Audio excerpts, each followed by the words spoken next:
Welkom by My Hart Klop So. In vandag se episode kuier ek saam met 'n kosbare gesin wat leef met 'n ja in hulle harte vir Jesus, Enrico en Anja. Hulle het 2 dogtertjies en reis graag as gesin saam deur Suid-Afrika en internasionaal en bedien deur woord en aanbidding by verskeie geleenthede soos aanbiddingsskole, aanbiddingsaande, kerkdienste, kampus, spanopleidings. Hierdie mense klink baie besig. So hulle het 'n hart vir die wat gevind is, maar ook 'n hart vir die wat verlore is en hulle het 'n passie om Jesus in gees en waarheid te aanbid. Enrico en Anja het ook onlangs die voorreg gehad om hulle eie musiek vry te kon stel. So hulle sê dit so: musiek is 'n geskenk van Jesus en aanbidding is ons geskenk terug aan hom. Hallo Enrico en Anja, baie welkom hierso op My Hart Klop So. So ek gaan sommer afskop met 'n vraag wat ek vir elke gas vra wat op my bank is. En ek het gedink ek doen dit met die paartjies, want ek voel soos jy het 'n hartklop, maar jy het ook 'n gesamentlike hartklop. So ek wil by julle hoor, soos hoe klop julle harte, wat laat julle harte klop en ja, net bietjie daaroor te vertel. So ons kan by julle kan besluit by wie begin. Okay, enigiets wat my hart laat klop. Ja. Okay. Net chocolates. Okay, ek moet sê daar's eintlik so baie goed. Maar ek sal eers sê om te kan doen wat ons doen, laat my hart klop. Te kan doen wat ons doen en te weet ons stap in dit wat die Here het, maar dis 'n diep antwoord. Dan wat my hart laat klop is om my family by die see in Plettenberg Baai te wees, laat my hart baie klop. En ja, gaan om my girls te sien. Ons het 2 girls, 8 jaar en 5 jaar en om hulle te sien groot word. En hulle sê goedjies en ja, ek wil sê as ons sien dit wat ons hulle leer en die blootsing wat ek kry rondom Jesus in ministry, wanneer Hanna by die huis kom en sy sê sy het vandag by die skool vir 'n maatjie gebid. Sulke goed. Daar is min dinge wat my hart, so dis nou nogals diep, maar min dinge wat my hart so laat. Is dit fyn? Dis net diep gesprekke. So dit laat my hart klop om dit te kan sien. So ja, ek dink dit is Wow, dis mooi. Ja, ek stem saam. Ek dink soos hy praat, my hart klop absoluut familie. Ek dink as ons geestelike aspek moet kyk vir gesinne om herstel te word, vir huwelike om herstel te word, vir mense om te stap in hulle roepings. Dis my iemand het 'n paar jaar terug my woord gesê wat jou hart maak diep is om te sien hoe God werk, soos om dit te aanskou, te sien hoe iemand hulle hart vir die Here gee en 3-4 jaar later is hulle totally getransformeer, hulle stap in hulle roeping. Absoluut. Ek is 'n family man. Ek dink wat my hart laat klop is dat ek dink my girls en my family eerste Jesus sal beleef.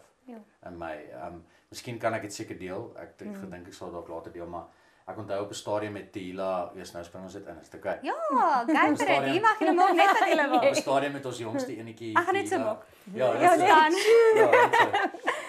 Op 'n stadium, ek weet nie hoe oud was Tila nie, ons jongste enetjie. Ek dink sy was 3. Ja, Song of Praise. Song of Praise, ja. En sy het challenges gehad met haar niertjies en haar pypies. Ek ken nie nou presies wat moes vorm. Die risiko was dat daar urine reflux kon wees in haar niertjies in. So dit was 'n moeilike season vir ons.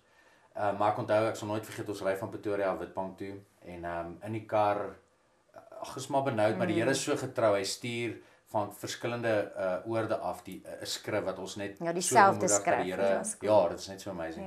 Dat die Here hierdie ding het en dat alles gaan okay wees en ek sal nooit vergeet, ek ry so en in 'n oomblik vat die Here my in hierdie beeld en ek sien my 2 dogtertjies voor Jesus staan. Nou so interessant.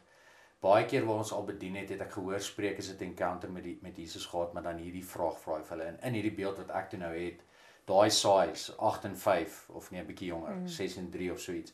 Staan hulle voor hom en Jesus kyk so af en hy vra vir hulle die volgende vraag: "En het julle liefde gevind?" Dit was die vraag wat hy vra.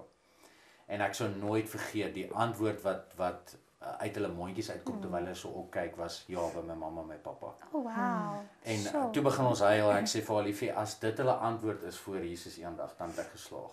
Want ek dink ons grootste challenges in bediening is jy wil die nasies verander. Jy wil Suid-Afrika verander. Jy wil out there wees en hoe die Here ons challenge in family om te sê dit begin hierso. So ja, my hart klop absoluut om te sien dat families in hulle geheel en hulle roeping sal begin stap en die liggaam sal awaken en sal stap in dit waarvoor God hulle geroep het, ja. En saam, soos obviously saam. family, dit kom eintlik baie neer op dieselfde ding, maar saam, as jy net bietjie kan, eintlik is dit die volgende vraag. So kom ek spring sommer in hom in. Maar ek wil bietjie by julle hoor, so dat die kykers ken julle nou nie, soos of hulle ken julle of nie, maar julle doen aanbidding. Soos julle is worshipers, julle gaan rond en woon. So ek wil bietjie by julle uitvind, soos hoe het julle roeping begin? Soos het julle net eendag opgestaan en gedink, okay, ons as gesin gaan nou in bediening ingaan. Soos hoe het julle roeping begin? begin jy, Dit so ek so gaan, tyd okay. weer, ja. Ek was standaard 1. Nou dit gee bietjie my age weg want jy praat van grade nou, so dit graad 3. So standaard 1. Jy's so 27, nee. Ja, 27 nee, dag ouer nee, jy laat my nou goed voel. Nee, ek het 'n jong man getrou. O, So okay. hy's bietjie jong, net 3 jaar, maar dit voel of dit my bietjie jonk Ek is hou. baie mature. O, En sy's baie kinderagtig, so. Ek het ook 'n jong man getrou. Ja, Ruben is 'n Dara. paar maandjies jonger as ek. Dis so cool. Sien ons kies hulle dat ons hulle kan groot maak soos ons hulle wil hê. Dis net 'n grappie, dis net 'n grappie. Maar nee, so ek was standaard 1. Toe onthou ek juffrou vra, jy moet nog sê wat wil jy wees? Toe sê ek wil 'n sangeres en 'n sendeling wees. Toe onthou ek sê die juffrou nog, ja, dit was standaard 1. Dis amazing. Dis so cool. En die juffrou gaan net vir my sê, sy gaan sê jy praat definitief genoeg om 'n sendeling te kan wees. Dit was al woorde aan my, so ek praat baie. En min het ek geweet dat dit worship sal wees. So ek het so die droom was in my hart, maar toe ek dink is soos met enige iets. As jy wil gaan kyk wat die Here op jou lewe het, dan gaan jy eintlik weer terug gaan kyk jy waar die vyand probeer steel. Ja, Want dit voel vir my is goeie pointers. As hy op vrymoedigheid in 'n sekere area probeer steel het, dan voel dit vir my is eintlik 'n pointer om te sê daar's iets daar. Die Here wil jou daar gebruik want hoekom sal die vyand so hard probeer om jou stil te maak in daai area? En ek onthou die vyand het dit reg gekry vir 'n tyd om my stil te maak rondom 'n sing. Tot goed gebeur, ek was nie gekies vir die koor, die laerskoolkoor nie. Ek was in die Kanarie koor, ek sê dit altyd en dit was die koor vir die maatjies wat wil sing, maar nie eintlik kan nie. So ek was in die Kanarie koor, maar ten minste was ek in een of ander koor. Maar so het dit opgehou want toe het ek besluit dis nie my ding nie. Verstaan soos en toe het ek toe die Here net die droom na skool begin wakker maak het, onthou ek gesels ek met 'n baie bekende worship leader in Suid-Afrika. Ek is so excited. Ek sê ek het hierdie droom en hy gaan so onthou net dis nie vir almal nie. So daar was keer op keer sulke goed wat gekom het.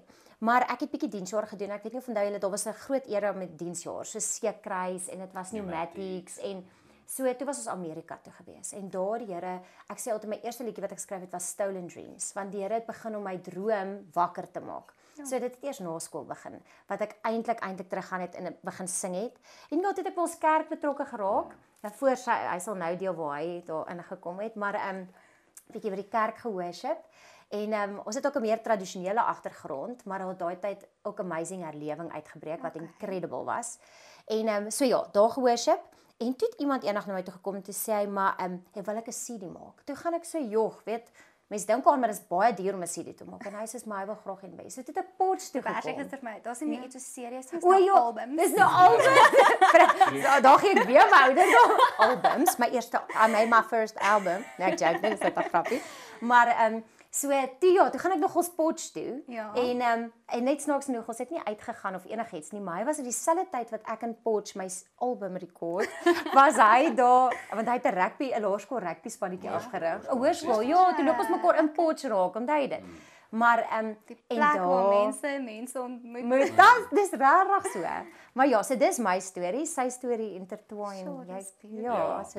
Ek moet sê sy het 'n amazing testimony. Sy het nou nie eens redelik alles gedeel nie, maar ja, dis inspiring. So ek sê altyd vir ouens net om so te spring en sal ek terug gaan. Sy was my claim to fame, nee, ek sê. Jou claim to fame. Ja, Sorry, ek dink van daai album af het die Here net amazing deur kom oopmaak. So dit was ja, so my journey was ek is regtig geseënd. Ek het in 'n awesome nie godsdienstig nie Christelike huis groot geword. My maale baie charismaties gewees, selgroepe gelei. Dis waar my pa het gitaar gespeel by selgroepe. So dis waar ek geleer het. So ek sal nooit vergeet nie, ek het hom eendag gevra net om my te leer. Toe het hy vir my so 'n ou boek gegee met prentjies en my eerste liedjie was Playing with the Queen of Hearts. Ja, the Queen of Hearts. Was Myne dink was Red Hot Chili Peppers. So wel dan met jou, né? Daai ding. Nee, maar dit was net so maklike one-liner wat jy net so kon. Net so, een vingertjie nodig, maar ja. Maar nog altyd so as ek nou terugkyk, lag ek eintlik bietjie. Musiek was nog altyd so diep in my. Nou nie die jazz en daai goed nie, maar ewen soos met klassieke. Ek opera. Fanta met die opera gelaf, maar dis nou nie opera nie, maar dis bietjie maar ja. Maar soos heavy rock, ons is eintlik diep in ons wese. Ons sê dit baie mense sê nie heavy rockers, maar en dan so 'n bietjie metal. Nou weet hulle. Ja, min mense weet dit, nou weet So 'n almal. bietjie metalheads ook.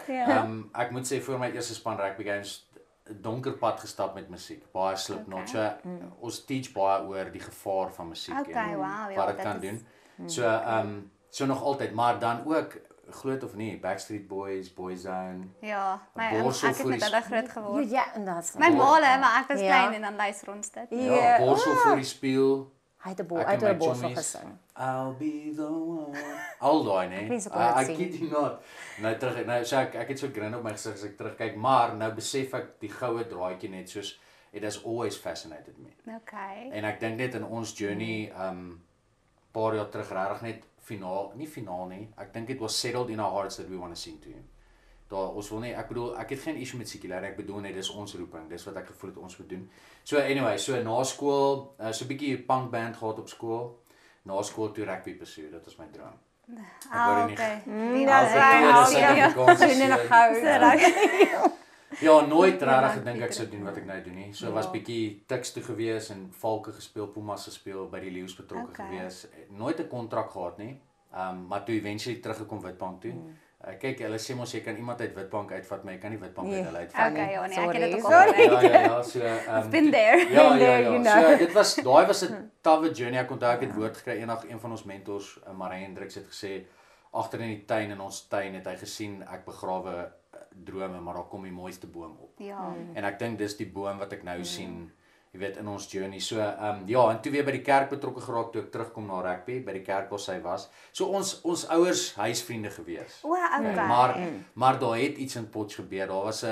Dit was 'n interessante season van vriendskap wat diep begin ontwikkel het want op skool is jy mos 3 jaar uit mekaar. So dit ken eintlik mekaar eintlik Van voor, ja, so geweet van ja, mekaar, ja. maar nie regtig soos okay. Ja, omdat hy jonger was, ons Ja, ouers ja. vriende, maar ek onthou daar's een vakansie wat as ek terug gaan na foto's toe, Ja. dan was ons by sy oupa hulle se strand, maar ek kan nie onthou dat hy daar was nie. Want dit is hoe disconnected ons eintlik net in ouderdom was. So ja, so snotkop seentjie. mag nie Sy daai was woord die sê. matriek, ja, maar So toe teruggekom kerk toe, bietjie rugby gespeel in die dorp met my pa betrokke geraak, maar toe lei sy die band by die kerk Outcry daai tyd. En ek het net daai tyd, so ek sal so bietjie net in dit inspring, toe net besef, ek het na gekyk daai tyd en vir Here gesê, "Jesus, ek sal dit love om 'n vrou soos sy te kry." Want she just lits up the room. Sy het net mense raak vinnig lief vir haar. Ons het nou die dag die strength test gedoen. Sy's 'n woo, winning others over, so strength. So sy almal is haar vriende. So ons altyd is ekstrovert, ons altyd praat baie, maar soos jy nou gehoor het, sendeling. Sy ja, praat baie. So ek het baie warm. So ek het na haar gekyk en dit sê Jesus en toe so nou sê ek vir ouens toe sê die Here hy sal my een beter doen. Hy sal my sommer haar gee. Nie een soos sy nie, hy sal my sommer haar gee. So ja, en toe het ons toe sit eintlik crazy. Toe ontmoet ons vir Merwes van der Merwe. En ek dink ons sal sy naam noem tot hier kom. Wat 'n groot so hy en 'n paar ander was profetiese spontane pioneers in ons land. Glad nie heavy op sosiale media nie, maar diep impak in die liggaam en in die bruid van Christus. En een keer by Klein Kariba, ons het toe begin uitgaan op daai stadium en hy kom bedien by Klein Kariba en ek en Anja soos wat se tipe aanbidding is hier? Ons het nog nooit dit beleef nie. Baie spontaan, baie diep, baie intiem. En so begin ons met hom connect en hy het daar op die pad begin vat en haar geleentheid gegee. Net haar release om te begin bedien. En so het hy begin inbou. So as daar kere is, ek dink as ek nou terugdink, ons het nog net uitgaan, maar as daar kere is wat hy nie 'n bediening kon maak nie, dan het hy ons name opgegee. En so het ons begin verhouding bou, maar dan het ons uitgegaan, nog nie eens getroud nie, maar dan het ons saam begin bedien. So ons het saam op die pad begin travel. Jy moet dalk maar eintlik die storie toe nou vertel. Dan boek hulle ons in verskillende gastehuise. Obviously ons is nou nog nie getroud nie. Ja. Maar nou is dit 'n kamp. Nou boek hulle ons nou kan hy sy eie plekkie. Nou is dit 'n vroue kamp, nou het hy sy eie oulike plekkie. Maar so kry ons nog nie kans om voor ons bedien ons goedjies te gaan afpak nie. So ons bedien is 'n vol aand, lekker moeg. Nou moet ek na my kom en nou sê hulle het my ek dink sommer met 'n klomp jongetjies ingedeel. Kom maar in die kamer, dis 2 oumas en een se kleindogter. Maar hulle het ook nie geweet ek kom nie. So hulle is toe klaar gesettel. So daaraan toe deel ek 'n dubbelbed so met 'n wildvreemde tannie, nê? 'n wildvreemde. En sy bied nog haar slaapsak of ek haar slaapsak ook met haar wil deel, so oulik, maar nou as ek kom en dink ek as hy my al gevra het om te trou, nê? En ons was al getroud. Dan hoef ek nou nie dat ons nie hierdie probleem gehad nie. Maar ja, so dit was amazing dat ons saam kon begin bedien en Here het regtig vir ons daai tyd ook met klank, ons moes klank koop. Die Here het supernatural nog altyd vir ons, ek wil sê in die resources wat ons nodig gehad het, kom voorsien om te doen wat ons doen. So net op dit, ek dink ons hart klop. Ek dink wat ons geroep is voor in die liggaam is to awaken the authority of the bride through intimacy. So ons love it om die ongemaklike lyntjies te sing, dat hy mooi is, dat ons sy voete wil soen. Daai tipe song of song lyntjies om regtig die bruid in daai intieme plek in te vat. So ek sê baie keer vir ouens ek sien myself dans met Jesus in 'n trourok.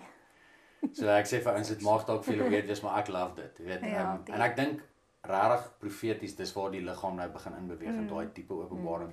So ons hart brand vir dit. Ons hart brand om te sien hoe mense om baie diep encounter. Ja. Weet ek dink was dit Heidi Baker of Catherine Kuhlman het gesê het, one moment with a king changes everything. Ja.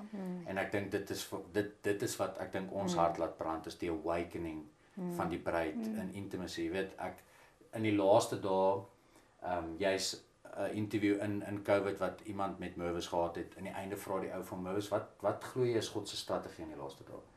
Nou sê ek so sees, ek gaan my dagboekie reg kry want hierdie gaan nou diep wees. Ons gaan seker nou nog 45 minute hier sit. En op 'n stadium sit hy net so staan, hy sê dis baie eenvoudig. In die laaste dae gaan God die Vader die skoonheid van sy seun weer eens aan die bruid openbaar en sy gaan weer verlief raak op hom. En so ek voel dis half deel van ons funksie in die bruid is om daai ding te awaken. Jo, dis eintlik so mooi, so julle net individuele paai gestap het, maar hoe dit eintlik so mooi in mekaar vleg. So ek wil weer hoor, julle travel mos nou baie en ek van julle biografie wat ek gelees het, internasionaal ook ensovoorts. So hoeveel lande het julle al besoek? So ek bietjie dit kan vra. Okay. Soos ministry en travel. Ministry. Ministry. Travel, maar kom ons Kom ons fokus sê op ministry. ministry. Okay. Yes, want ek wil 'n bietjie Ja. uitbrei oor dit. Okay, cool. Ek wil eintlik net soos gou vinnig net want daar was 'n tyd wat ons net getroud is, getravel het, maar nie vir ministry nie. Maar ek Okay. onthou een keer. Dit is eintlik so cool wat ons in Switserland was. En ons het so 'n klein gitaartjie altyd saamgevat en dan het ons nog steeds gaan worship op plekke. So ons het dis op 'n cool. bergpiek ergens in Switserland. Ek dink dit was Mount Rigi of ietsie. Rigi Koom, ja. Rikkie Koom het ons op die berg gaan sit en worship. So is net to release a sound and a fragrance. En ek onthou toe loop ons af. Daai keer was ons in Zermatt ook in Switserland toe.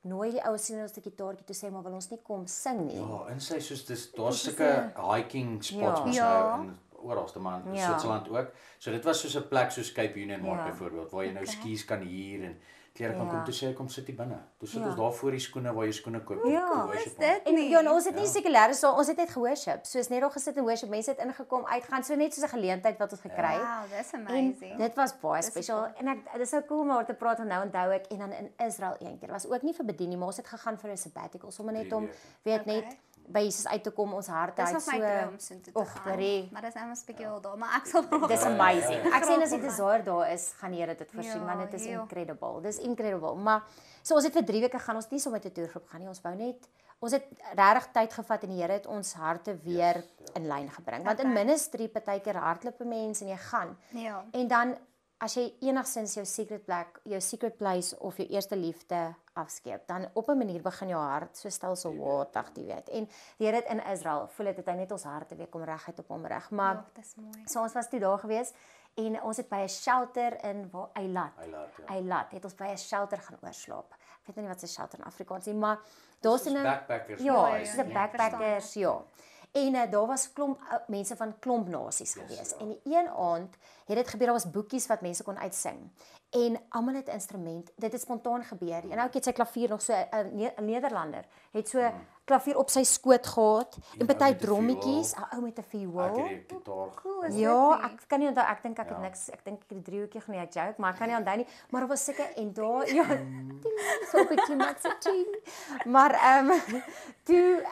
maar toe was dit amazing, want dit was die nasies wat son gekom het en ons het 'n tyd van ook net soos worship ingegaan Ja. uit hierdie boekie eintlik uit, maar so dit was keer wat dit vakansie wat die Here dit even weet in dit het ons gaan worship, maar as dit kom vir bediening was ons in 2018 het ons eintlik gegaan Amerika toe vir 'n konferensie. Ja. 'n One Thing Conference, Kansas City. Ja.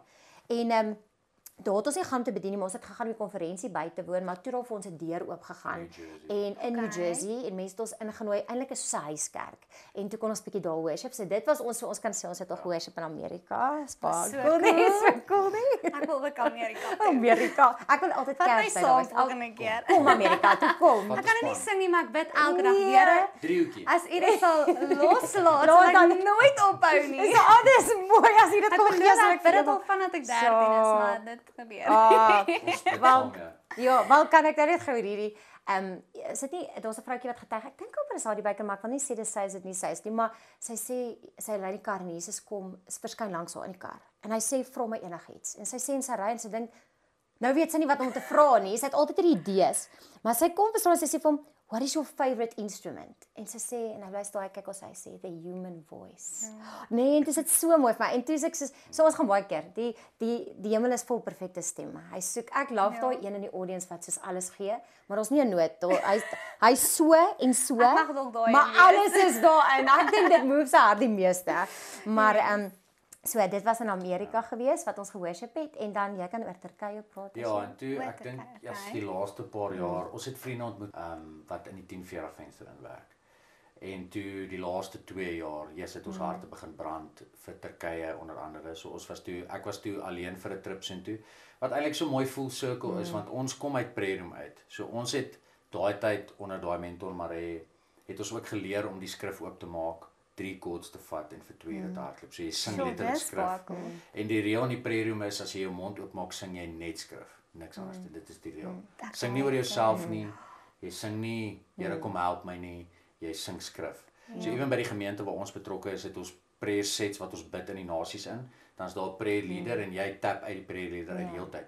En dan voor jy kyk is 2 ure verby. Dan kan jy nog gaan. Kan ek net gaan idee. So hulle werk op Openbaring wat gaan oor die harp en die bowl. So die harp is die musiek en die bowl is die incense, die gebed, the prayer of the saints. En daai twee wat mekaar want dan sal iemand sê maar lees, the Lord is my shepherd. Verstaan? En dan gaan jy in Lord, you're my shepherd, you are worthy to be praised. Lord, jy herhaal dit. En ewe skielik word almal deel van dit wat gebid word. So jy bid dit, maar jy sing dit en almal staan saam en mediteer eintlik op dit wat op daai oomblik gebeur. So dan doen jy dit so en dit is soos hy sê, 2 ure verby en jy het geworship en prayer so gemingle, dit is eintlik incredible. So, en toe wat ek toe nou besef 2 jaar terug met Turkye is in Handelinge 15 kom Filippus en hy sê the tabernacle of David will be restored and the Gentiles will come. So ons maak altyd 'n grapjie en sê die evangeliste hou nie van dit nie.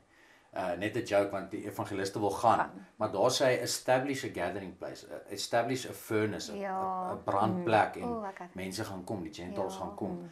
En so die hele strategie in die 1040 venster in Turkye ook is met local church plant hulle prayer rooms reg oor die land. Hoe cool is dit nie? Ja, en so wat cool is, ek vlieg toe in 2 jaar terug in 'n 50 hour in. So hulle noem dit is 2 dae non-stop prayer and worship in 'n prayer room in Istanbul. Turke, Australianers, Brazilianers, Britte, Amerikaners and we all just seeking after one thing. Daar's 'n prayer leader. So dis 'n active Muslim land. Ek dink 0.05% is Christene. En ek weet daar's 80 miljoen mense. So ek dink as jy jou lewe gee net vir Istanbul, net om te evangelise in Istanbul is dit genoeg. So dit wemel van mense. So die geestelike atmosfeer is baie donker, baie swaar. So ons het toe nou ingegaan. So dit is my full circle. Ek is soos hoe pas prayer room by evangelism in. So toe kom ons agter dat onder die moslim mense is Jesus besig. Ek dink julle hoor dit ook om in hulle drome te evangeliseer. So mense kom in die prayer room in en sê a man in white appeared to me in my dreams. Ek het so getuienis want ek was in Indië. Oh, dis awesome. Dis awesome. So, en dis presies wat nou gebeur. So hulle kom net in en sê dis wat hy gesê het. Hulle is klaar oortuig diep in hulle gees. Daar's nie, hulle het die Bybelskool gestap of iemand het Jesus het self verskyn. So hulle kom in en dan dit wat hulle sê hy gesê het in 'n drome was skrif. So daar's 'n local daar's hierdie altars of worship wat in 'n baie donker islamitiese land geplant word en saam met local church en so kan ons sien mense kom al hoe meer tot bekering en moslim. So dit was my voel so om te dink, hoekom sou ons uit prayer room uitgekom het en waar Jesus gesê het in die skrif my house will be called a house of prayer. So hoe lyk dit? Hoe lyk dit in evangelisasie? Hoe lyk dit in kerk? Hoe lyk dit so toe begin ons harte heavy vir dit brand. So vlieg in 50 hours het heavy encounters met die Here oor ons roeping en waantoe. Ek sal dit deel. Hy sê op 'n stadium vir my Enrico, julle wag vir die nasies om julle te nooi. Ek gee jou mandaat en ek sê vir jou gaan en ek sal voorsien. So en toe einde laas jaar toe gaan Anja saam en die 2 girls vir die eerste keer.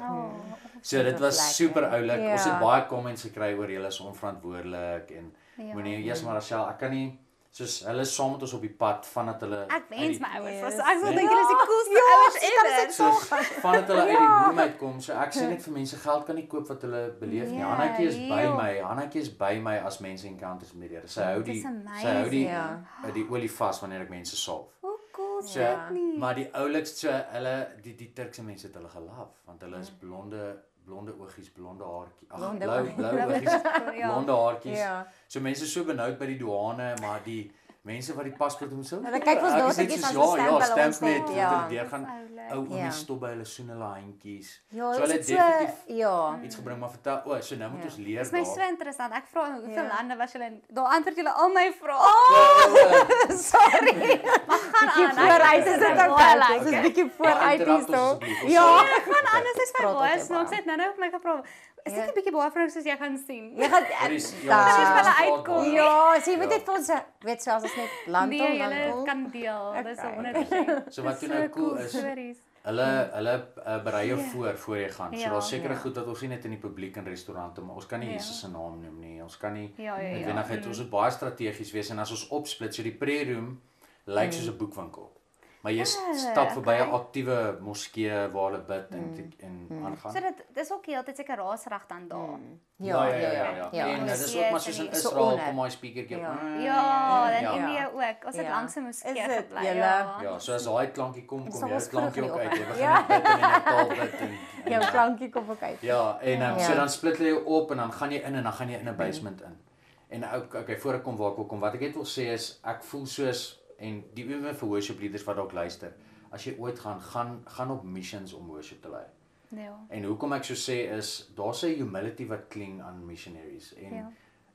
daar het jy nie en ek sê dit regtig met baie liefde en respek, daar het jy nie iets anders om op staat te maak behalwe Heilige Gees. Ja, dis mooi. Daar's nie mooi liggies en smoke machines en Nee. dis 'n plain simple prayer room Ja. en jy's daar met jou instrumentjie en die glorie van die Here vul daai plek want dis al Ja.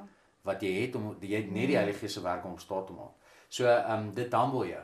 Dit humble jou en dit stroop al daai performance en Ek wil net wel noem, soos toe ek in Indië was, het ons in die laaste week gebly in 'n kinderhuis wat dan eintlik gestrip het deur die nuwe regering aangekom het. So dit was Suid-Afrikaanse stelling wat dit gefund het. Hulle het dit opgebou. Toe die nuwe regering kom het hulle ingegaan en almal al die kindertjies uitgejaag omdat dit 'n Christian-based orphanage was. Ja. Maar in elk geval toe was ons daar, het hulle van die seuns wat daar was wat al ouerig is, soos 18, 19, 16, gebring om net weer vir Henny die pastoor van wie ek daar was, hulle hallo te kom sê en te deel waar hulle nou in hulle lewe is. Maar dan moes dit op die bys ontmoet. Maar daar het hulle toe die Sondag kerk gehou. En ons was in, ek beloof dit is so klein soos my studiootjie. Soos dit was die kerkie en almal het op die grond gesit. So. En dit was obviously net ook hulle stem en ek dink soos 'n gitaar of dit was ook nie lig of Ja. niks nie. Maar ek kan nie vir julle verduidelik nie. Soos dit was die naaste wat ek al aan die in 'n vreemde 'n vervolgde land in Indië in so klein vertrekkie. Amelia, die klein dogtertjie, het nog op my skoot kom sit en sy worship en ons almal worship. Ek het nog nooit die teenwoordigheid van God. En daar was nie shine show, slideshow niks nie. Soos gevoel soos wat ek het in daai klein spasie. En om te sien hoe hulle harte uitstort en dit kan hulle lewe kos. Maar hulle stort hulle harte uit vir Jesus en dan moet hulle uitstap en dan as hulle in 'n land waar hulle dit nie kan uitleef nie. Maar ons het so for granted vat. Maar hulle is in oorgawe en hulle sing en dis nou daai ene wat sing met daai hoë noot en vol bors met soos met alles, met alles. dis 'n traan. maar dit myn nie. Dis soos Here meer. Ek wou nie uit daai plek uitstap nie. Dit is So dis amazing. baie mooi wat jy sê. Dis so mooi hoe jy dit noem want die gospel kos hulle iets. Ja. Weet hier by ons, ek onthou toe ons in Izmir was, kerk is legal daar, maar jy kan nie te public gaan nie. Jy kan nie te so ons is in Izmir en na die diens het toe agtergekom tydens die diens dat daar 'n moslim vroutjie ingekom het met haar kopdoekie aan en vorentoe gegaan het en hy vra toe die worship leader daar ja, ek sien sy het nog haar doekie op. Wat is die storie? En nee, hulle sê toe hulle is al so 6 maande, sy's a seeking Muslim. Okay.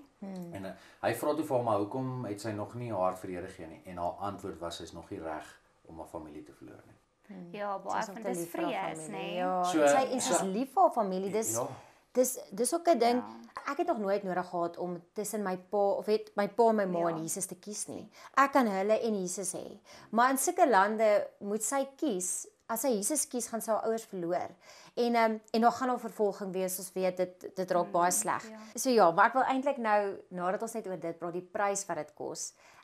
Eintlik net vinnig terugkom na ietsie wat hy gesê het rondom ons kinders. So dit is nie onwettig om 'n Christian te wees nie, maar jy het van jou radikales wat obviously vervolg. So ons moet wie daar betrokke is voltyds beskerm teen alle tye. So as ons nou saam met die sendelinge gaan, Ja. dan moet ons hulle beskerm. So ons, soos hy gesê het, mag seker goed nie sê. Nou het ons nou het ons oudste dogtertjie. Nou moet ons vir haar leer. Weet hulle moet nou ook, hulle kan nie ons praat vrylik, dis wat jy nou gesê het, vrylik, want ek onthou toe ek terug van Turkye kom op ons lughawe, toe wil ek skree, Jesus, ek wou dit net uitskree omdat ons dit nie so publiek net daar kon doen nie. En maar nou sê ons van haar, sy moet nou onthou sy kan nou nie Jesus of ewen God, sy moet nie al gaan nie. Nou op 'n stadium sien sy 'n vroutjie wat nou gecover is, net sy vraag. Nou gaan sy sê mamma. So ek ken daai tannie nie vir sy gaan sê die ouetjie daarbo nie. Is dit nie? Sy die ouetjie daarbo want sy sê sy kan nie sê Jesus of God of so ietsie. Die ouetjie daarbo. So so dit was so cute en dan wil hulle nou liedjies sing en sing hulle nou my God is so big en ek sê sissies en dan sê ek sing in Afrikaans en ons vissies in die water. Niemand kan verstaan as hulle dit sing nie. Maar so dit was mooi om in daai lande te kan wees en ook te besef soos wat ons sê die koste wat hulle betaal en ook die voorreg wat ons het. En ek wou teruggaan ook aan aanbidding toe jy gepraat het oor Indië en dit wat jy daar beleef het. Ek dink in ons land en ons kultuur het worship baie stelselmatigheid dit ook genoem oor ons begin gaan. Want jy gaan vinnig na 'n diens kry dat iemand vorentoe gaan en sê die worship was nie my so great vandag nie. En daar's een pastoor wat blykbaar het ook iemand so na hom toe gestap en gesê die worship was nie great. Hy sê moenie worry, ons het dan nie vir jou geworship nie. En dit klink so, dit is 'n harde waarheid. Dit is 'n harde, ek weet dit gaan dalk harde waarheid wees. Maar die ding is ons het dit so baie oor onsself begin maak. Waar aanbidding eerstens, ek bedoel as jy kyk na Openbaring om die troon, hulle kyk vir Jesus. Hulle is in sy teenwoordigheid. Dis regtig, hulle is in awe, hulle verklaar, hulle sien, hy sê so mooi altyd, they echo back to him what they see. Hulle sien sy skoonheid en dan verklaar hy maar He is amazing, you are beautiful Lord. Dis hierdie hele tyd en ons het eintlik worship in 'n groot mate baie oor onsself gemaak, maar in daai lande kom jy agter dat hulle hou vas aan Jesus met alles en dit gaan oor hom. Toe minister. Maar dit is so mooi, die skrif sê when we behold his beauty, we are transformed into his likeness. So daar is exchange. Daar worship is ook vir ons. Maar eers te vir hom, wanneer ons vir hom kyk, hom aanbid, dan word ons getransformeer. Nie omdat ons die transformasie soek nie, omdat ons vir die een kyk wat perfek is daar outomatiese transformasie wat gebeur. Maar ek wil by julle weet, soos julle nou travel, wat sien julle Jesus tans doen in sy bruid oor die hele wêreld? Ek het nogals gedink dit is 'n mooi vraag om te doen. Soos obviously ons sien hier, maar julle het nou oral gegaan, al die goed gedoen. So wat sien julle doen Jesus in sy bruid? Ek dink nou my antwoord gaan interessant wees. Hoe gaan jy eers doen? Of nie interessant? Jy kan ook net antwoord. Ja.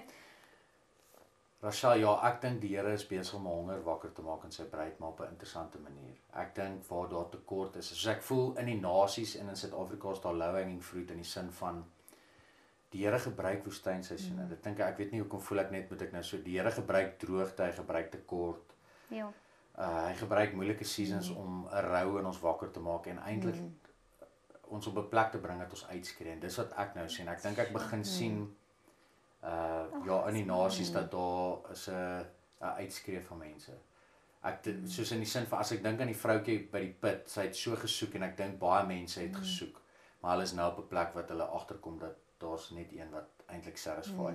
En hulle het hom dalk al geproe, but they've wandered away en nou is hulle weer op daai plek wat hulle soek. So dis wat ek agterkom, daar's 'n desperaatheid. Ons het as missionaries, as kerk nou 'n ongelooflike geleentheid om die low hanging fruit wat mense is. Ek bedoel dis nou by wyse van spraak nou te gryp, harte nou te gryp wat regtig desperaat is wat uitskree en sê, dude, ek het geen inkomste nie. Ek het hom nou nodig. Wat moet ek doen? So dis wat ek sien en ek dink saam met dit kom daai purity en aanbidding uit. Ek dink dis wat ek sien. Ek dink hy's besig om die kerk, die bruid te challenge. Soos nou nog gepraat het oor daai skrif vir die chariots en die horses. Wat se goed het ons op begin staat maak om ons encounter met hom te gee, apart van die Heilige Gees. Jy weet, ewen as jy kyk na die nagmaal, dit is so mooi in die begin van kerk was die nagmaal die senter, nie van kerk nie, die senter van die kuier, die middelpunt van fellowship. Elke reaksie in worship, reaksie in woord het uit die breek van brood en die drink van sy bloed uitgekom. Dit was om die tafel. En Francis Chan het dit eintlik so mooi gesê 'n paar dae terug. Hy het sê die fout het gekom toe ons nagmaal een kant toe skuif en die pulpit in die middel sit. When we started to make man the center of it all. Dis waar die probleme gekom het en waar ek dink ons nou begin sien dat die liggaam van Christus begin weer oorgee Ja. aan die krag van die Heilige Gees, die werking van die Heilige Gees, die vloei. So Catherine Kuhlman sê jy het twee keuses, you can either die a quick death in his presence or a slow agonizing death. So either jy gaan net vinnig oorgee en sê Here, Hier's vat ek. my, sweep my. So dis wat ek dink ek beleef Jo, op dis- hierdie stadium. Dis so En goed. ek moet reageer op dit. Mens kan baie vinnig comfortable wees en sê, maar wel, ons is nou hier by 'n kerk. En ek dink dis, sorry, ek wil net dit sê, ek dink dit is die gevaar. Ek het nou die dag in Pretoria geshare daaroor. Dis maklik om 'n professionele Christen te wees. Ja, Baie maklik. Very. Dis maklik om worship te lei maar hoe jy kan is ek nou sê empty, sonder ja, Jesus. Ja, ek dink vir my, ons het so nou so 'n bietjie voor die tyd gepraat oor byvoorbeeld die jaar wat so 'n moeilike jaar dit was. Dit was reg 2025 was 'n moeilike jaar en dan praat mense van genade, 5 is genade. En toe het ek by myself gestaan gedink, wanneer het mens genade nodig wanneer dit so moeilik is? Soos ons het regtig die Here se genade hierdie jaar weet nodig gehad. Maar ek het ook gevoel dat hy ons vat in 'n genadeseisoen waar ek weet nie of almal dit kan ervaar nie, maar waar daar 'n groot suiwering is in ons harte. Soos dis 'n suiweringsproses. Dis 'n seer proses. Dis nie 'n gemaklike proses nie. Die jaar was nie 'n maklike of 'n lekker jaar nie. Vir baie mense. Ons praat met mense en die weerstand was groot. Maar ek het regtig op 'n stadium te sien ek dit as genade van die Here.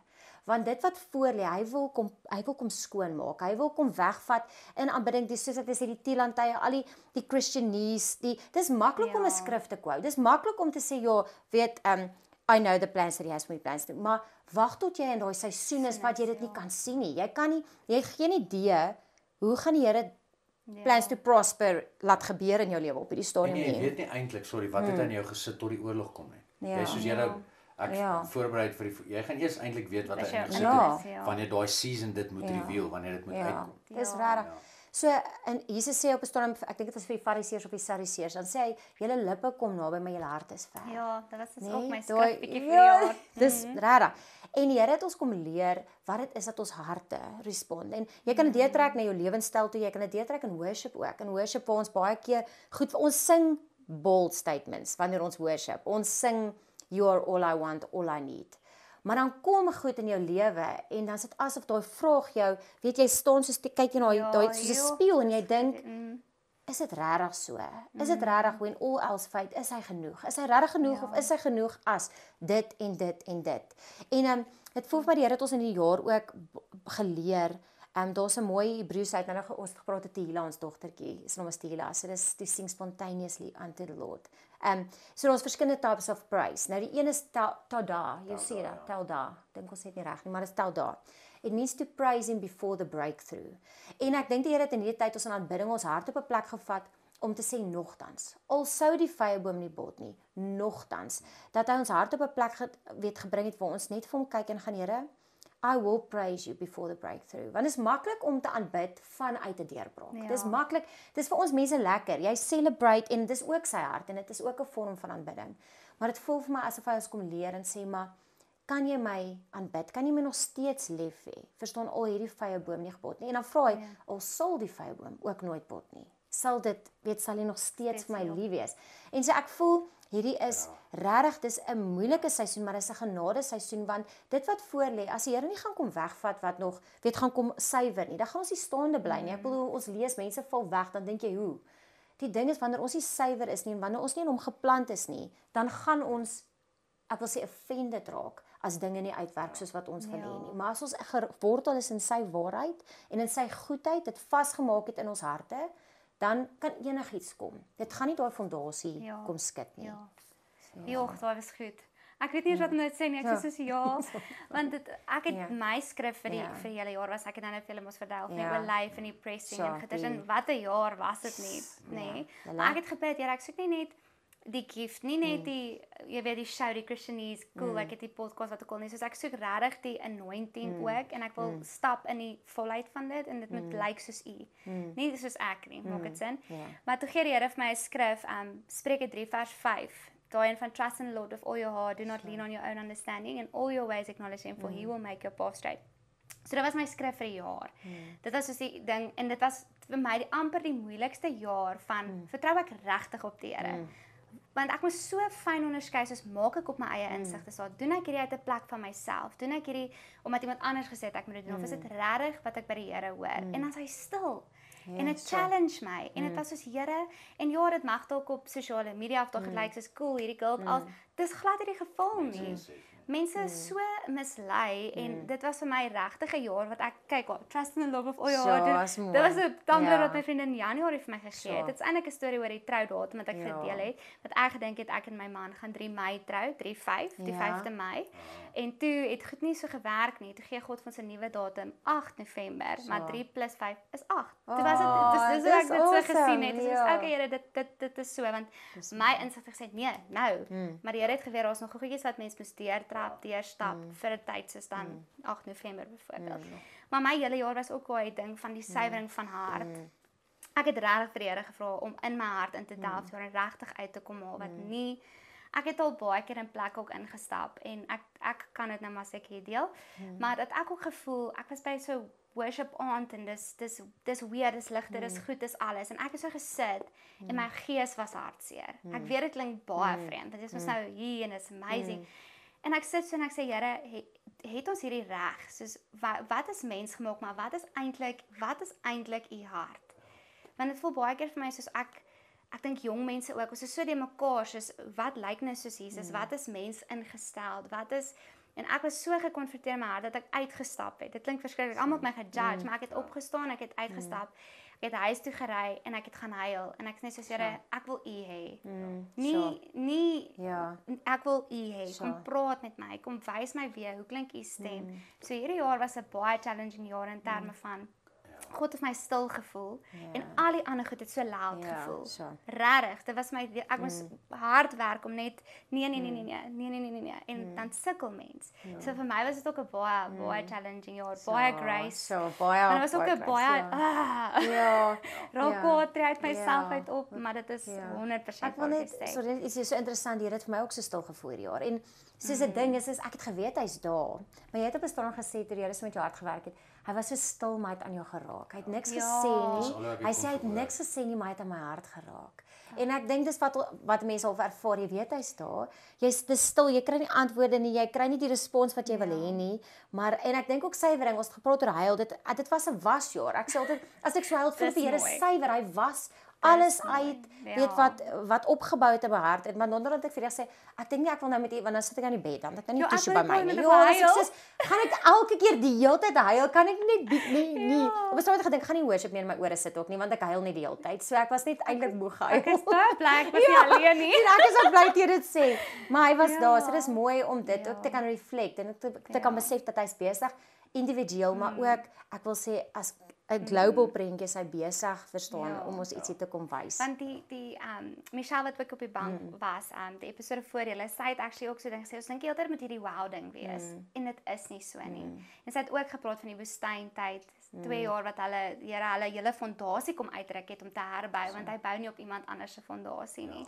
So dit is baie so. Ek dink net aan daar's actually, ek dink is so Sia 1 of 2, ek onthou ek sal nooit vergeet in COVID kom ek op daai skrifgie af waar die skrywer sê I will lure my bride into the wilderness.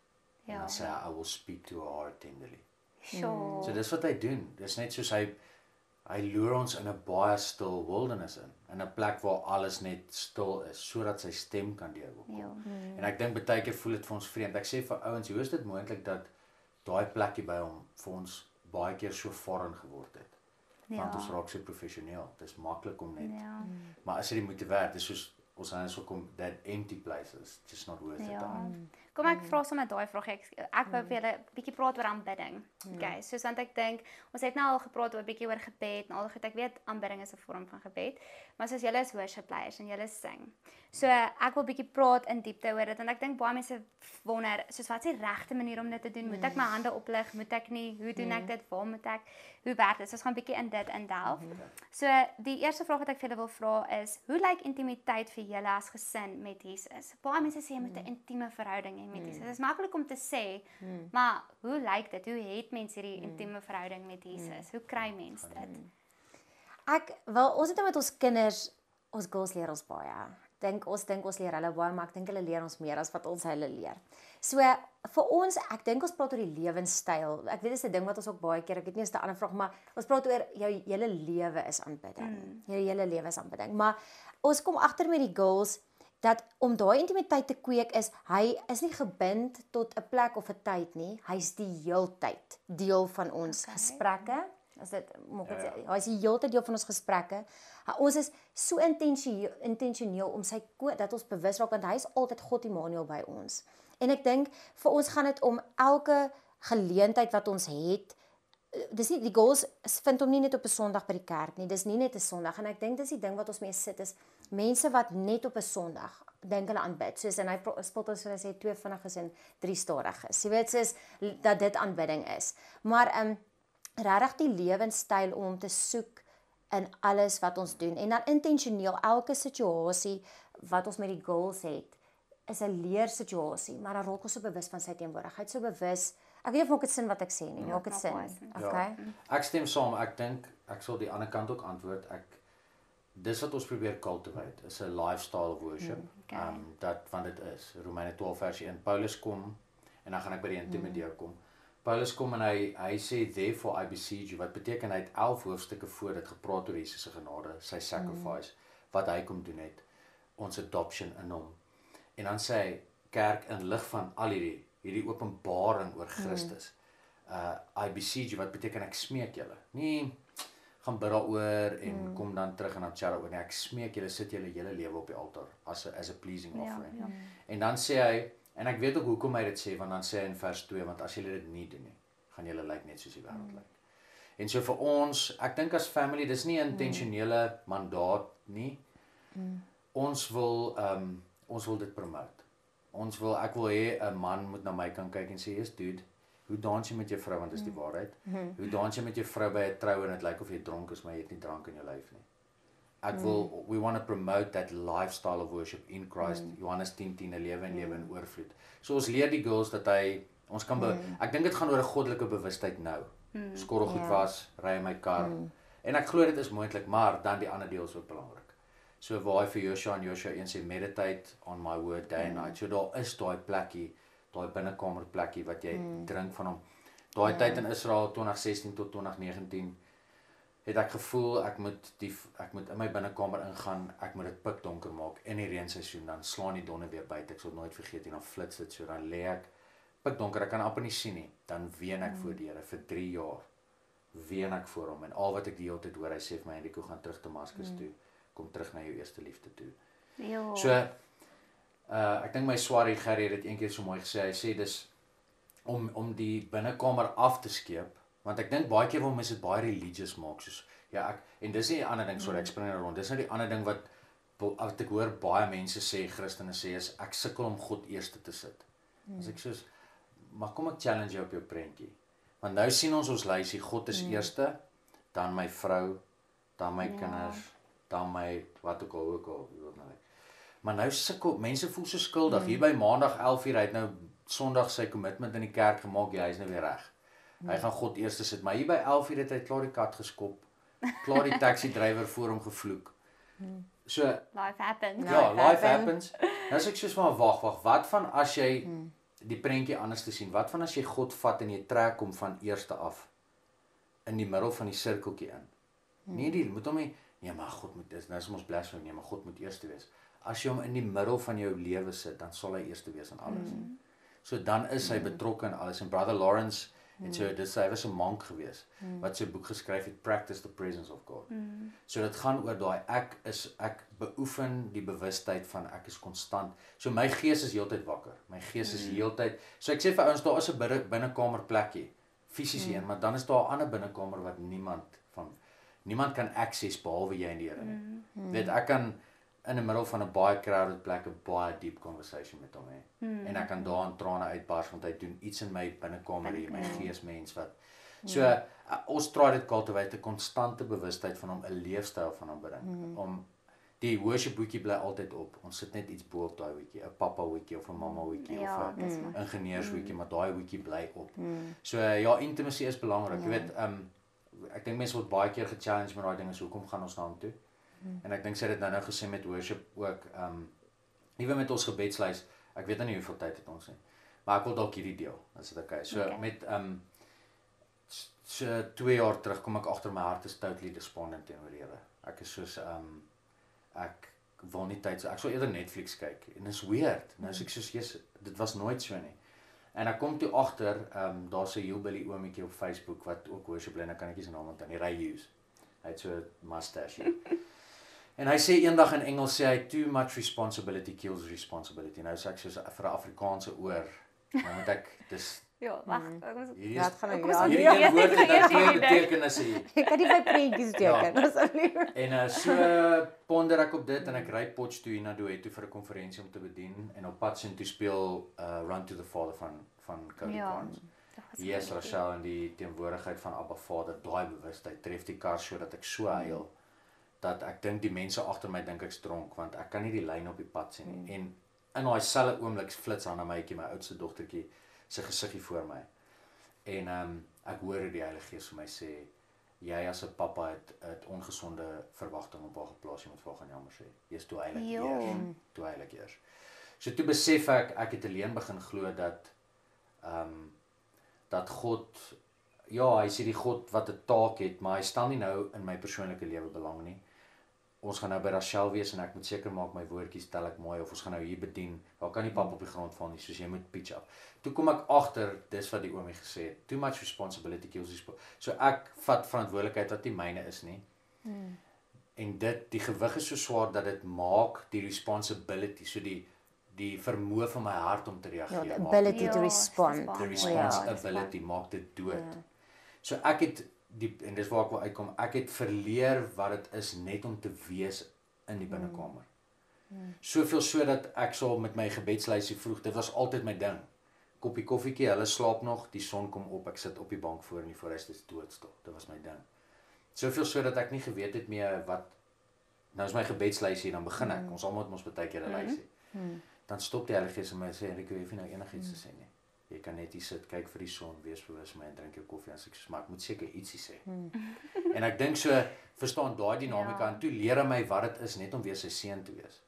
Want ons wil 'n lewe vanuit 'n plek van performance, en dis wanneer performance inkom. Dis wanneer daai weeskind mentaliteit van, ek moet my pa se guns wen, ek moet pitch up, waar hy sê, jy's my seun, ek het jou lief gehad voor jy my lief gehad het, jy hoef niks te bewys nie, pitch, wees net hier, wees by my, wees net my seun. So, Dit is mooi. ja, so nie met 'n lysie nie, Ja. net na om toe te gaan vir wie hy is baie keer. Ek het nou nogals gehou van die lysie deel. Iemand het een keer, ek dink hulle het ons in ons voorhuwelikskursus, toe het hulle dit met ons bespreek oor 'n preek wat hulle gekyk het, en hulle het dit verduidelik wat jy nou sê om Jesus in die middel te sit. Toe wat anders neem ons soos jy gesê verantwoordelikhede op onsself wat nie eintlik ons is om te dra nie. En as ons weet dan kan ons nie al ons balle manage nie, maar eintlik was ons nie die wat dit eintlik moet dra nie.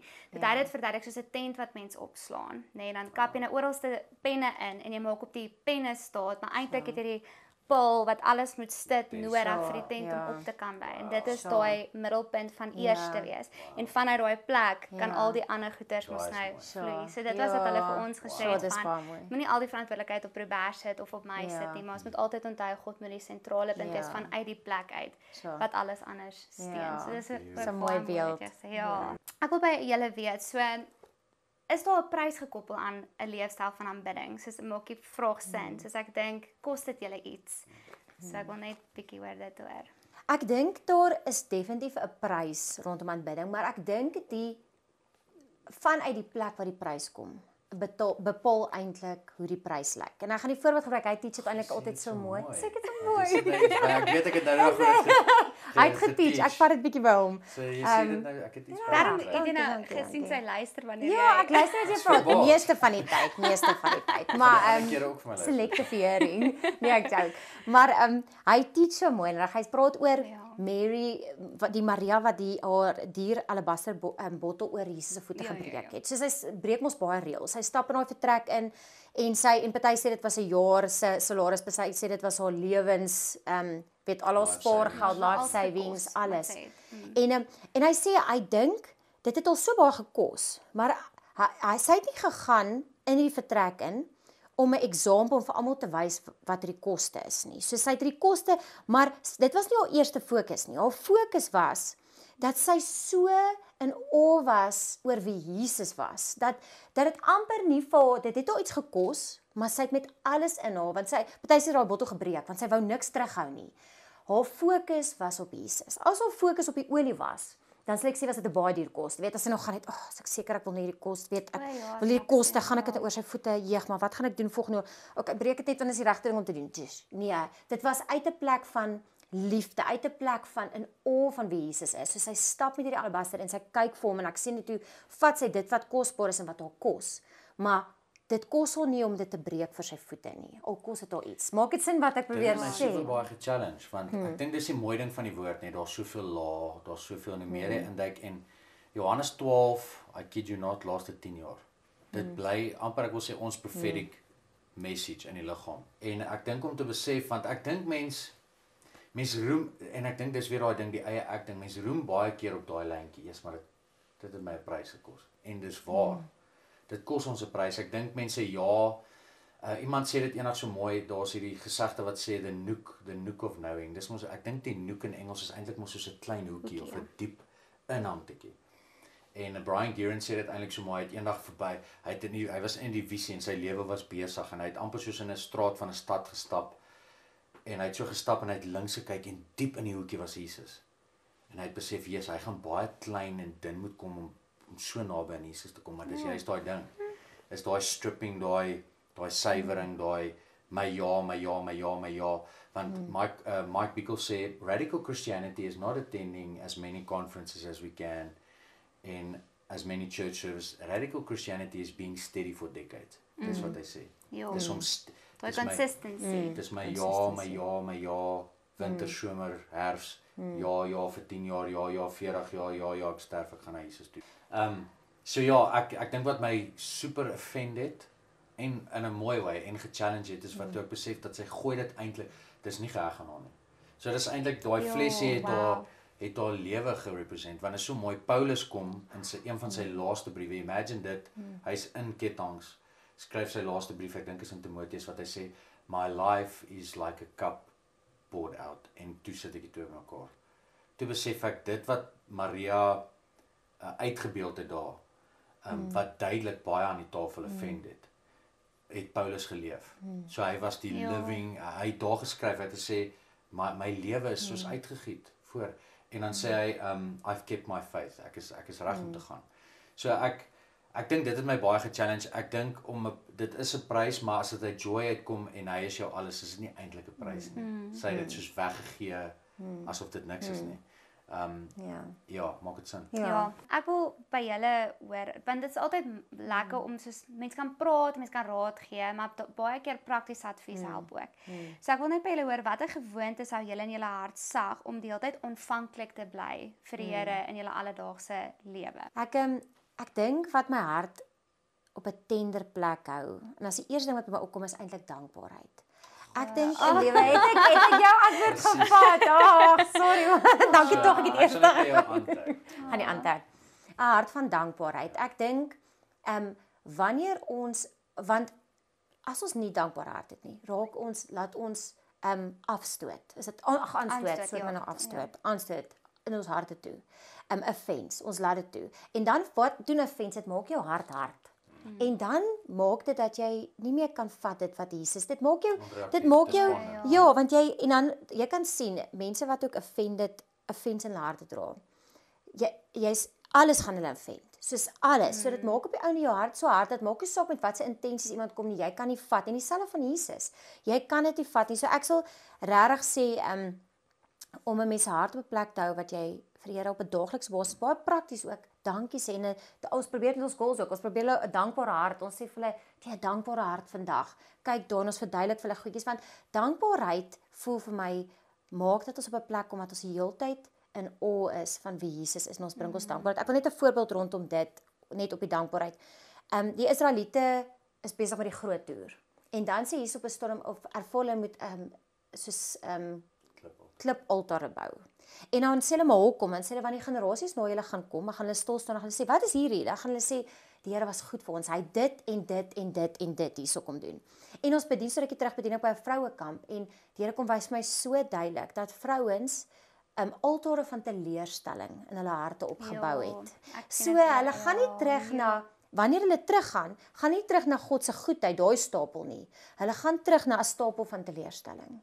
En dit is die hele tyd die ding waar hulle teruggaan in plaas van om die hele tyd na God se goedheid, weet sy getrouheid, sy weet dit wat hy kom doen het terug te gaan hulle na teleurstelling terug. En ek dink wat gebeur is in daai seisoene wanneer ons teruggaan, word ons harde harte word afgestomp en maar wanneer ons heeltyd sy goedheid gaan kyk, wanneer ons teruggaan met dankbare harte, dan het hy 'n plek om te kom heeltyd om gesond maak en kom skoon maak as al dalk 'n vens, dalk teleurstelling, wat ook al dit is, hy kom maak dit skoon. Ja, ek stem saam. Ek dink dankbaarheid skep afhanklikheid. Ja. Dankbaarheid leer ons om in die oomblik te leef. Weet so ek dink ewen dis interessant, ewen met verlies, weet verlies is 'n baie seer ding of jy iemand aan die dood af, ja, kom ons vat dit of iemand is uit jou lewe uit of dis 'n baie seer ding, maar dis 'n baie kosbare ding. So John Piper sê 'n profound ding, hy sê I often ponder the day I'm going to die. En hy sê want dit het 'n outomatiese kickback in my lewe van wat het ek nou om voor te leef. Ja. Ek het net vandag om voor te leef. Ek het nie jy weet jy lê langs jou dogtertjies in die aand en jy kyk daai mooi gesiggies so, kyk hulle is weg, hulle is in Jesus se arms en jy dink joh, ek is super dankbaar. Jy verstaan, hierdie is waar die lewe gaan. So ek moet sê ek dink dankbaarheid hou my hart op tender. Dankbaarheid veroorsaak dat ek God in alles sien.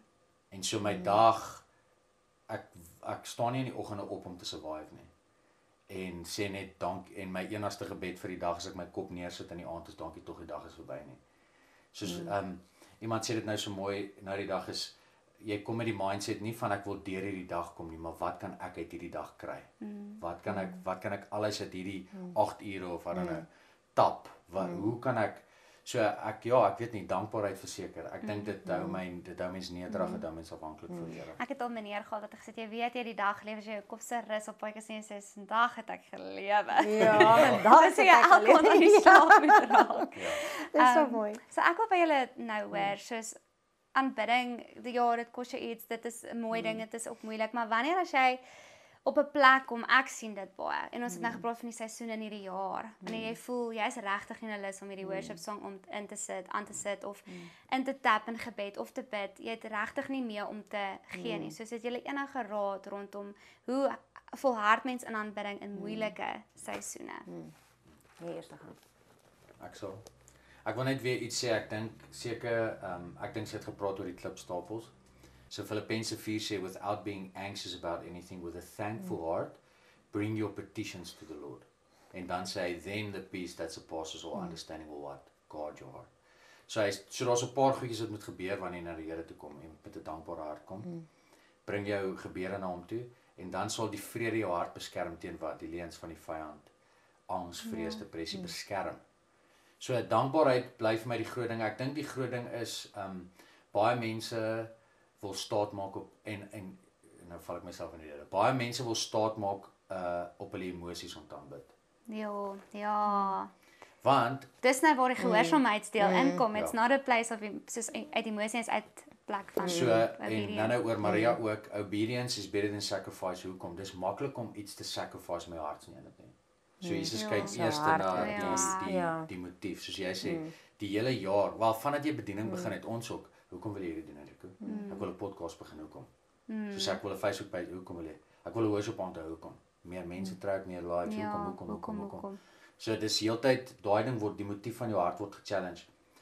So ons kan nie, ons die rede hoekom ons aanbid en hoekom ons dan in seisoene kan aanbid wanneer dit swaar gaan, want hy bly wie hy is. Nie op wat jy voel nie. So mense, kyk na die jonger generasie, hoe soek hulle waarheid? So baie, die jonger generasie sê, ek voel nou, dit is reg. Soos jy môre voel jy weer anders. Ja. So, en dis hoe hulle besluit ook maak. Hulle voel wat reg. So al hoe waarheid kan wees as dit onverander is altyd. En daar's net een wat onveranderd is altyd, en sy naam is Jesus. So daarom is hy die konstante een in elke seisoen. So ons hou ons oë op hom. Ons kies om te glo want dis geloof. I believe that he says who he says he is And on the base of what? That truth, I respond. Ja. Nie oor hoe ek voel nie. En dis okay. En ons sê dit altyd vir ons, is okay om nie te voel jy hoef nie.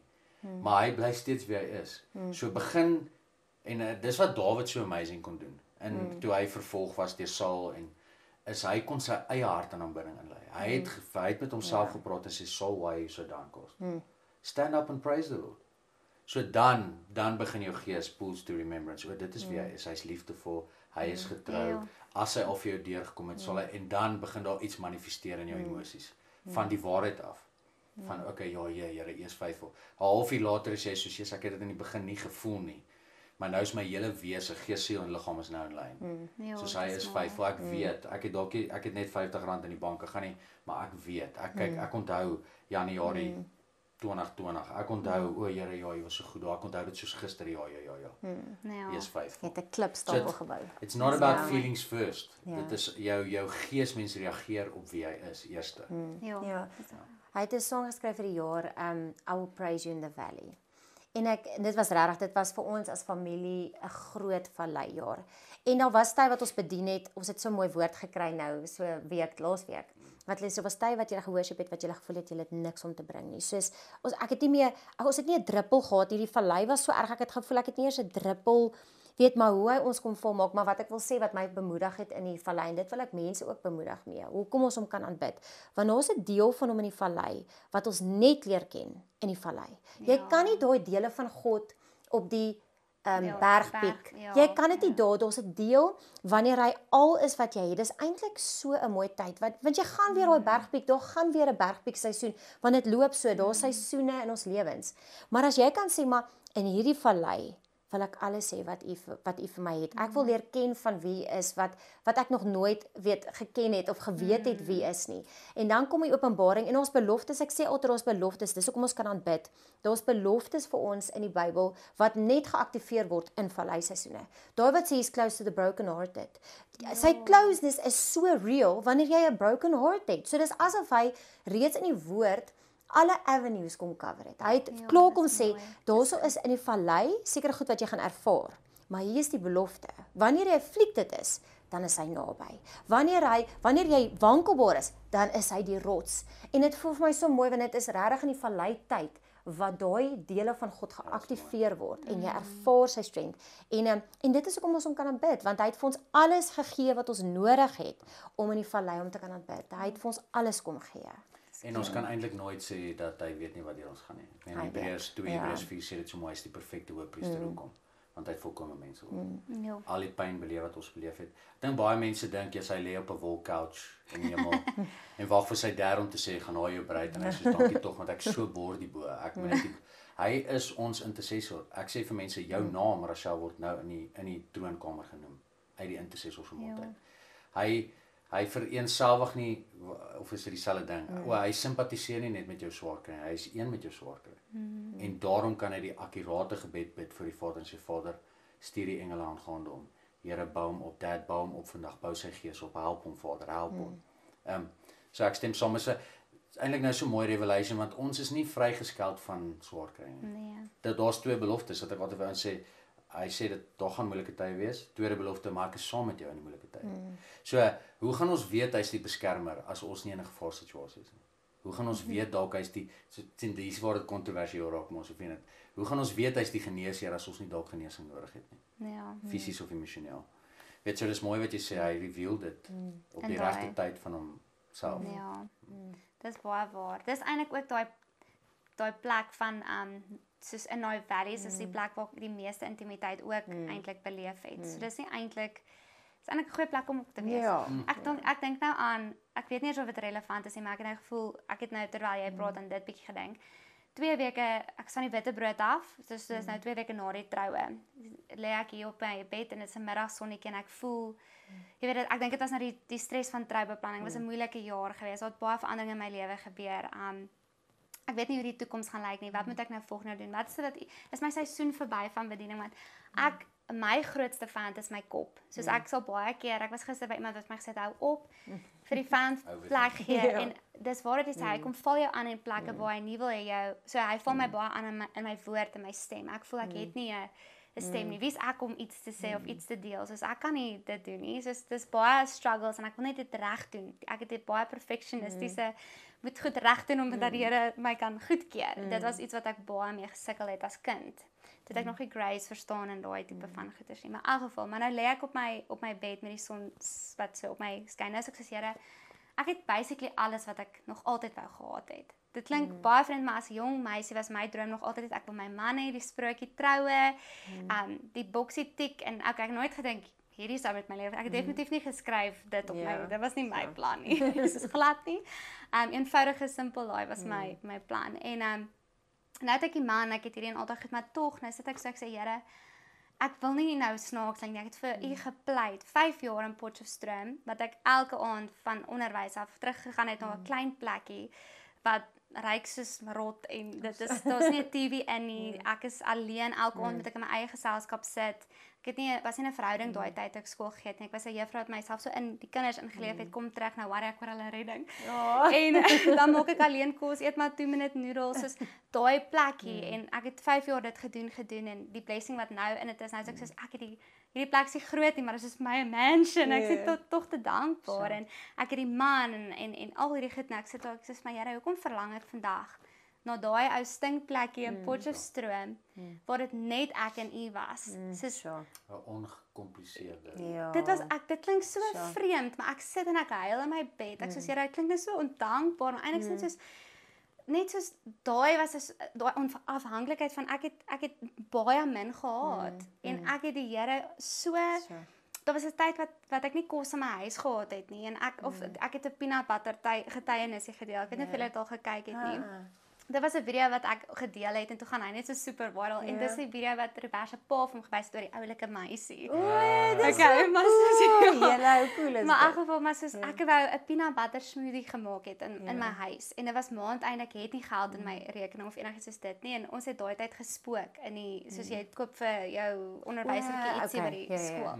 Net daai side note en ek maak toe my cupboard oop en ek haal die peanut butter uit en dan nou smoothie maak en ek sien daar's nie meer peanut butter nie en ek sê ag nee Here, maar onthou net, dis nou maandeinde, maar as die geldjies inkom, onthou maar net in Checkers. Dis net net so 'n side note. Onthou maar net om dit te koop want ek gaan vergeet, toe lag ek nou saam met Jesus, want dit was soos wie hy was vir my. Hy was my persoon met wie ek gesels het voor ek aan die slaap geraak het. As ek terugkom my dag moet steel, sit ek nou maar met my bordjie 2-minute noodles gesels met hom. So that's what I had.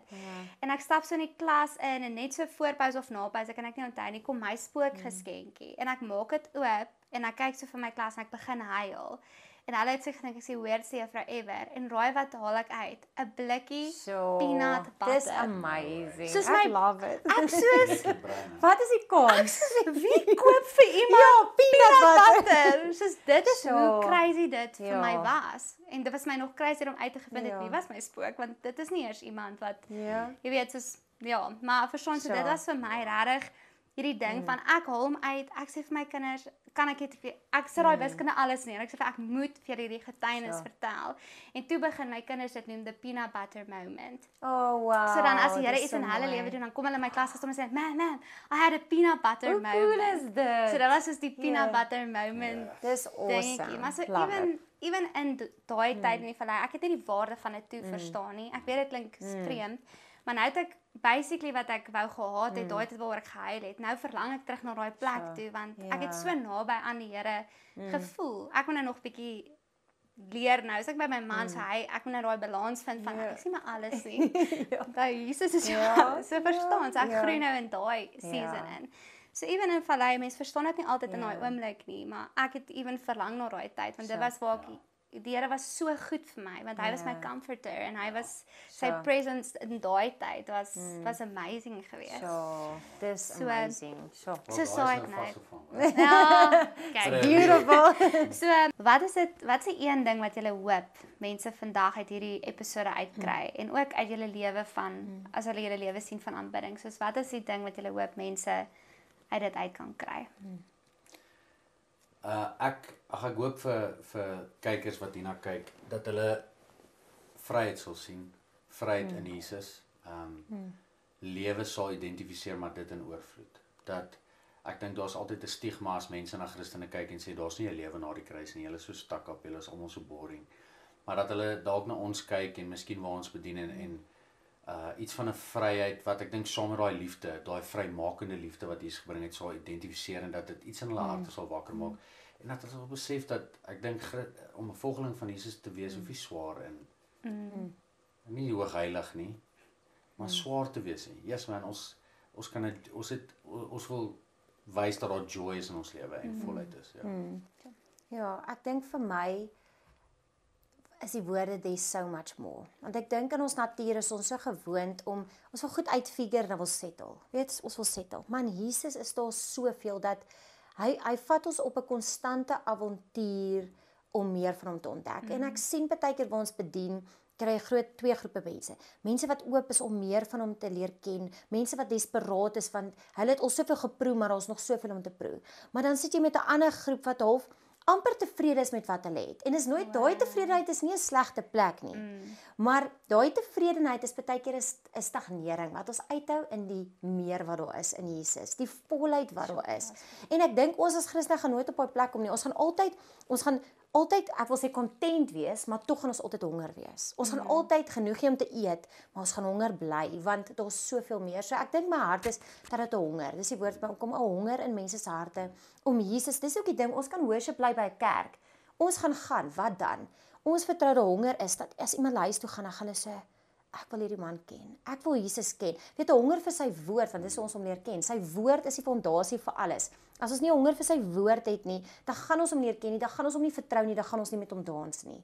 So vir my wat ek vertrou is dat, en is iets wat net Heilige Gees, ek kan nie honger in iemand se hart bring nie, maar dat Heilige Gees deur sy krag sal kom en ek wil sê 'n honger in harte sal bring vir die meer wat daar is in Jesus.